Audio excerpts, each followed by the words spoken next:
अभी मुहर्रम का महीना गुजर रहा है और शुक्र है अल्लाह ने खैरियत से ये मुहर्रम के जो 10 दिन गुजार दिए।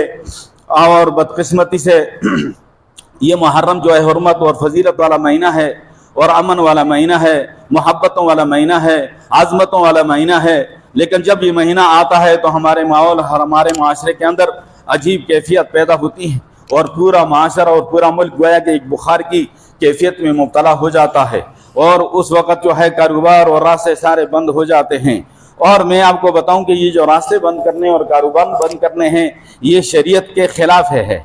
और मैं आपको बताऊं रास्ता बंद करने वाला जो है वो हुसैनी नहीं है, रास्ता बंद करने वाला हुसैनी नहीं है, रास्ता बंद करने वाला यजीदी है। हाँ, रास्ते यजीद ने बंद किए थे। हाँ, करबला के लिए, शहदाए करबला के लिए रास्ते यजीद के लोगों ने बंद किए थे। पानी उन्होंने बंद किया था, नाका उन्होंने डाला था, घेरा उन्होंने था। आज वो यजीद वाला काम हम कर रहे हैं और अपने पूरे मुल्क और पूरे माशरे को लपेट में ले रखा है।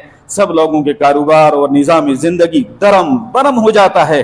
काश कि हम ईरान से सबक सीख लेते कि वो शिया स्टेट होने के बावजूद उनका क्या नज़्म ज़ब्त है, उन्होंने क्या इसके लिए ज़ब्त और कानून बनाया है।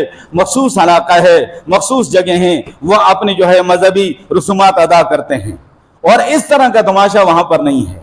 हालांकि वो शिया स्टेट है और हमारे 98% सुन्नी मुसलमान हैं, 2% दूसरे लोग हैं, लेकिन इसके बावजूद पूरा निज़ाम हमारा जो है तो वो जाम हो जाता है, कारोबार बंद हो जाता है, रास्ते बंद हो जाते हैं।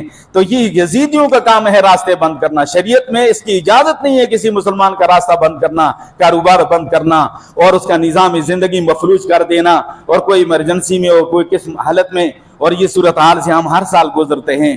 काश के हवाले से कोई नज़्म ज़ब्त बने, कोई कानून बने और ऐसी कोई जगह बने जहां पर ये लोग आज़ादी के साथ अपने जो है मजहबी रसूमात अदा करें, लेकिन सब मुसलमानों को तकलीफ इससे न हो। और काश के इस पे अमल दरामद हो, ये ख्वाहिश ही हो सकती है।